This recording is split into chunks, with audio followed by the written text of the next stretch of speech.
Hello friends, welcome to our YouTube channel Das informative. আজকের ভিডিওতে আলোচনা করব বন্ধুরা এসএসসি জিডি নিউ ভ্যাকেন্সি 2025 নিয়ে, যার অফিসিয়াল নোটিফিকেশন প্রকাশিত করা হয়েছে, যেখানে বন্ধুরা মাধ্যমিক পাস যোগ্যতায় সকলে আবেদন করতে পারবে। তো বন্ধুরা মোট শূন্যপদ হচ্ছে 39,481টি। তো আজকের এই ভিডিওর মাধ্যমে আমরা সম্পূর্ণ বিস্তারিত আলোচনা করব। তো অবশ্যই তোমরা ভিডিওটিকে শেষ পর্যন্ত দেখতে থাকো। চ্যানেলে প্রথমবার হলে সাবস্ক্রাইব করে পাশে থাকো যে কোনো নিত্য নতুন আপডেট পাওয়ার জন্য। তো চলো বন্ধুরা আজকের ভিডিওটি আমরা শুরু করি। বন্ধুরা এই মুহূর্তে তোমরা স্ক্রিনে দেখতে পাচ্ছ সেই অফিসিয়াল নোটিফিকেশন, ঠিক আছে।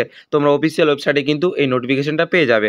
তো বন্ধুরা দেখে নাও, এখানে কি বলা হয়েছে। নোটিশে বলা হয়েছে constable GD in central arm police force CAPF and SSF rifleman GD in Assam rifles and cepa in narcotics control bureau examination 2025। অর্থাৎ এই যে ভ্যাকেন্সি, এটা হচ্ছে 2025-এর ভ্যাকেন্সি, ঠিক আছে, যা কিন্তু প্রকাশিত করা হয়েছে। তো বন্ধুরা এরপর ইম্পর্টেন্ট ডেটগুলো নিয়ে বলা হয়েছে যে এর যে অনলাইন অ্যাপ্লিকেশন তা কবে থেকে শুরু হবে। বন্ধুরা এর অনলাইন আবেদন শুরু হয়ে গিয়েছে 5/9/2024 থেকে, এবং আবেদনের লাস্ট ডেট হচ্ছে 14/10/2024 পর্যন্ত, ঠিক আছে। বন্ধুরা আমরা পরবর্তী ভিডিওতে আলোচনা করব যে কিভাবে তোমরা এর জন্য ফর্ম ফিল আপ করতে পারবে, ঠিক আছে। স্টেপ বাই স্টেপ তোমাদের প্রসেসটা দেখিয়ে দেবো আবেদন করার। এরপর বন্ধুরা বলা হয়েছে যে তোমরা অনলাইন ফি পেমেন্ট কবে করতে পারবে, তার লাস্ট ডেটটা দেওয়া রয়েছে, ঠিক আছে। এবং এরপর বলা হয়েছে বন্ধুরা তোমাদের যদি আবেদন করার সময় কোনো রকম ভুল হয়ে যায়, মিস্টেক হয়ে যায়, তাহলে তোমরা অ্যাপ্লিকেশন ফর্মকে কারেকশন করতে পারবে। তো সেই জন্য একটা এডিট উইন্ডো ওপেন করা হবে, যা তোমরা 5/11/2024 থেকে 7/11/2024-এর মধ্যে কিন্তু করতে পারবে। এরপর বন্ধুরা বলা হয়েছে এর যে কম্পিউটার বেস এক্সাম, তার একটা টেন্টেটিভ এখানে কিন্তু শিডিউল করা হয়েছে, যে 2025-এর জানুয়ারি এবং ফেব্রুয়ারি মাসের মধ্যে কিন্তু এর এক্সামটা নেওয়া হতে পারে। এরপর নিচের দিকে চলে আসি বন্ধুরা, যে সমস্ত ইম্পর্টেন্ট ইনফরমেশন আমাদের জানা প্রয়োজন সেগুলো নিয়ে আলোচনা করব, ঠিক আছে। এরপর বন্ধুরা এখানে বলা হয়েছে যে কোন কোন পোস্ট রাখা হয়েছে এই এসএসসি জিডি ভ্যাকেন্সিতে। তারপর এখানটায় বন্ধুরা দেখতে পারবে যে এই যে SSC GD vacancy computer base exam হবে, তা তোমরা কোন কোন ল্যাঙ্গুয়েজে এখানে দিতে পারবে, ঠিক আছে। এখানে বন্ধুরা ইংলিশ এবং হিন্দি ছাড়াও 13টা রিজনাল কিন্তু ল্যাঙ্গুয়েজ রাখা হয়েছে, যা তোমরা নিজের ইচ্ছে মতো কিন্তু সিলেক্ট করে এক্সামটা দিতে পারবে, ঠিক আছে। যেমনটা দেখতে পাচ্ছ বন্ধুরা এখানে কিন্তু বেঙ্গলিও রাখা হয়েছে, অর্থাৎ তোমরা বাংলা ভাষাতেও কিন্তু এই এক্সামটা দিতে পারবে। এরপর নিচের দিকে আসি বন্ধুরা, ঠিক আছে, চাইলে তোমরা এগুলো পড়ে নিতে পারো। তো আমরা সরাসরি চলে আসবো এরপর পে স্কেল, অর্থাৎ এই যে স্যালারি তা কী হিসেবে দেওয়া হবে। তো বন্ধুরা এখানটায় বলা হয়েছে যে সেপই নারকোটিক্স কন্ট্রোল ব্যুরোর ক্ষেত্রে পে লেভেল 1 থাকবে, এবং অল আদার পোস্টের ক্ষেত্রে কিন্তু পে লেভেল 3 হিসেবে কিন্তু এখানটায় পে স্কেল দেওয়া হবে, ঠিক আছে। তো এখানটায় বলে দেওয়া হয়েছে, দেখে নেবে। তারপর বন্ধুরা ভ্যাকেন্সি অর্থাৎ শূন্যপদ কতগুলো রয়েছে। তো বন্ধুরা এখানে শূন্যপদ টোটাল রাখা হয়েছে 39,481, যার মধ্যে তোমরা এখানে ফোর্স এবং এখানে ক্যাটাগরি ওয়াইজ কিন্তু দেখতে পারবে, ঠিক আছে, যেখানে মেল ফিমেল কিন্তু আলাদাভাবে এখানে ডিভাইড করা রয়েছে, ঠিক আছে।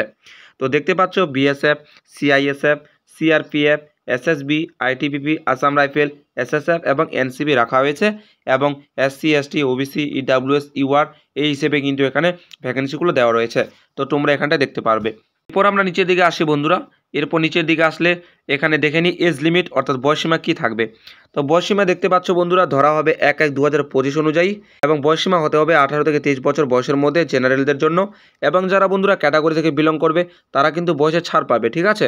যেমন এসসি এসটিরা 5 বছরের ছাড় পাবে, ওবিসিরা 3 বছরের ছাড় পাবে, যারা এক্স সার্ভিসম্যান, ঠিক আছে, এবং যে সমস্ত রাজ্যে কিছু রিওয়ার্ডস দেখা দিয়েছে তো সেক্ষেত্রে এখানে মেনশন করা রয়েছে, তো সেই হিসেবে কিন্তু এখানে বয়সে ছাড় দেওয়া হবে।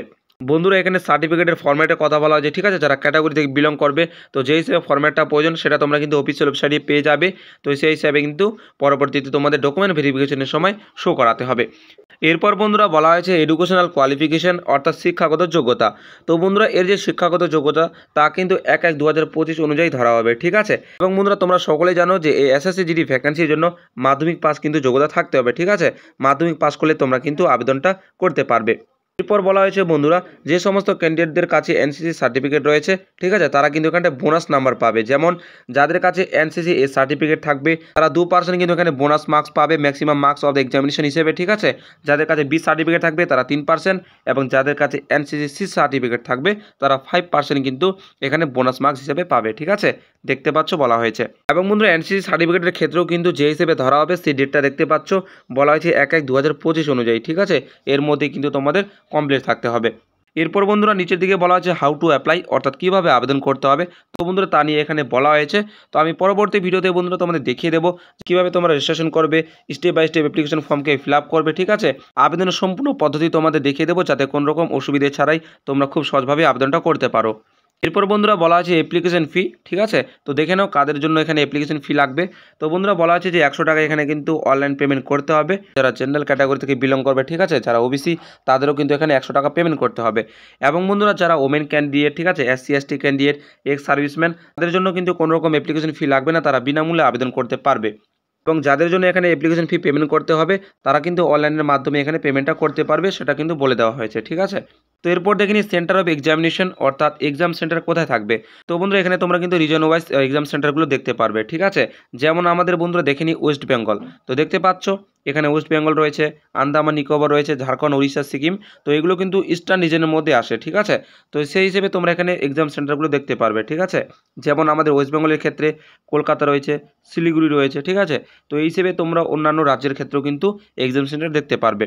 এরপর বন্ধুরা বলা হয়েছে স্কিম অফ এক্সামিনেশন, অর্থাৎ এর এক্সাম প্যাটার্ন কীরকম থাকবে। তো বন্ধুরা দেখে নাও, বলা হয়েছে কম্পিউটার বেস এক্সাম হবে, ঠিক আছে। এবং বন্ধুরা অবজেক্টিভ মাল্টিপল চয়েস টাইপ কিন্তু কোয়েশ্চেন থাকবে, তোমরা সকলেই জানো। তো টোটাল বন্ধুরা 80টা প্রশ্ন থাকবে এবং প্রত্যেকটা প্রশ্নের সঠিক উত্তরের জন্য কিন্তু 2 নম্বর করে দেওয়া হবে, ঠিক আছে। অর্থাৎ টোটাল 160 নম্বরের কিন্তু এখানে পরীক্ষা হবে, ঠিক আছে। তো বন্ধুরা দেখতে পাচ্ছ part A, part B, part C, part D অনুযায়ী কিন্তু এখানে সাবজেক্টগুলো রাখা হয়েছে। তো পার্ট এ জেনারেল ইন্টেলিজেন্স এবং রিজনিং থেকে 20টা প্রশ্ন থাকবে, প্রত্যেকটা প্রশ্নের জন্য 2 নম্বর করে, অর্থাৎ 40 নম্বর, ঠিক আছে।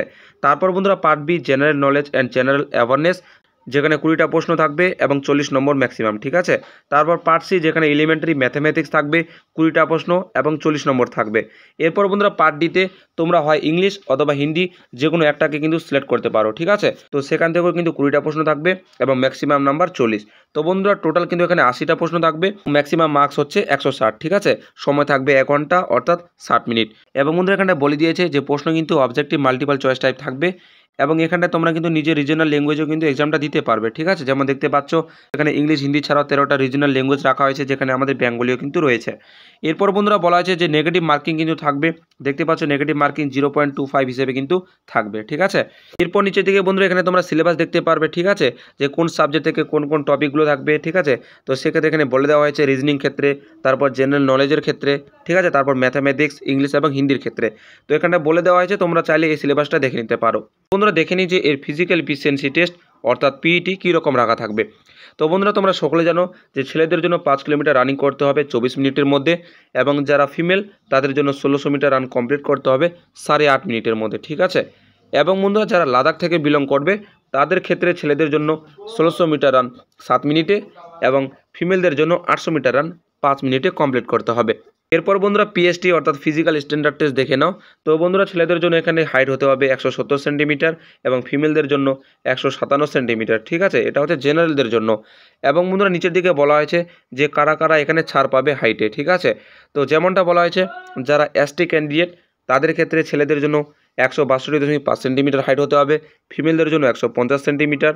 এবং বন্ধুরা যারা নর্থ ইস্টার্ন স্টেট থেকে বিলং করবে শিডিউল ট্রাইব হিসেবে তাদের ক্ষেত্রে হাইট, ছেলেদের সময় হাইট 157 সেন্টিমিটার, ফিমেলদের জন্য 147.5 সেন্টিমিটার। এছাড়াও বন্ধুরা যে সমস্ত ক্যান্ডিডেট এসটি থেকে বিলং করে এবং তার সাথে বলা হয়েছে যে left wing extremism affected district থেকে, সেক্ষেত্রে তাদের জন্য কিন্তু হাইট হতে হবে 160 সেন্টিমিটার ছেলেদের জন্য এবং ফিমেলদের জন্য 147.5 সেন্টিমিটার, ঠিক আছে। এছাড়া বলা হয়েছে বন্ধুরা গারওয়ালি, কুমায়ুনি, ডোগরা, মারাঠা এবং এছাড়াও যারা আসাম, হিমাচল প্রদেশ, জম্মু কাশ্মীর, লাদাখ থেকে বিলং করে, তো সেক্ষেত্রে ছেলেদের জন্য হাইট হতে হবে 165 সেন্টিমিটার এবং ফিমেলদের জন্য 155 সেন্টিমিটার। আবার বলা হয়েছে বন্ধুরা যে সমস্ত ক্যান্ডিডেটরা নর্থ ইস্টার্ন স্টেট থেকে, যেমন অরুণাচল প্রদেশ, মণিপুর, ঠিক আছে, এছাড়াও মেঘালয়, মিজোরাম, নাগাল্যান্ড, সিকিম, ত্রিপুরা, তো তাদের ক্ষেত্রে ছেলেদের সময় হাইট 162.5 সেন্টিমিটার, ফিমেলদের জন্য 152.5 সেন্টিমিটার, ঠিক আছে। গোর্খা টেরিটোরিয়াল অ্যাডমিনিস্ট্রেশন যে রয়েছে, ঠিক আছে, তো এখানে বলে দেওয়া হয়েছে দার্জিলিং ডিস্ট্রিক্টের যে 3টে সাব ডিভিশন রাখা হয়েছে, দার্জিলিং, কালিম্পং, কার্শিয়াং।